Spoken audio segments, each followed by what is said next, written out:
কালপুরুষ কানাগলির গুরুত্বপূর্ণ shooting spot হাজারীবাগের এই tannery, কারণ এখানেই কেটেছে শাহজাদার ছেলেবেলা। দীর্ঘকাল পর তিনি এখানে এসেছেন স্মৃতির খোঁজে। টেলিছবিতে মোশাররফ করিম সবার চেয়ে একটু ভিন্ন, তার সুখ পাওয়ার ধরন কিছুটা আলাদা।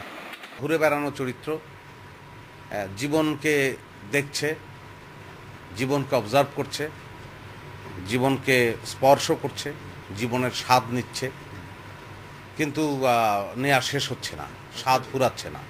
মোশাররফ করিম অভিনয় তো অনেক করেছেন, অনেক জায়গায় করেছেন, কিন্তু ট্যানারির পরিবেশে এই প্রথম। এমন পরিবেশে অভিনয়ের অভিজ্ঞতা বললেন তিনি।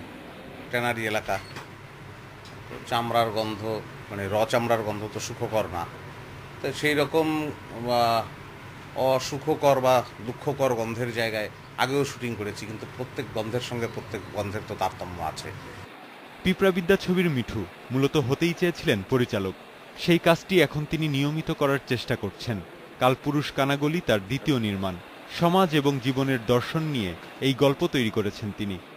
আমি দেখতে চেয়েছিলাম যে সাফল্য বলতে আমরা কি বুঝি।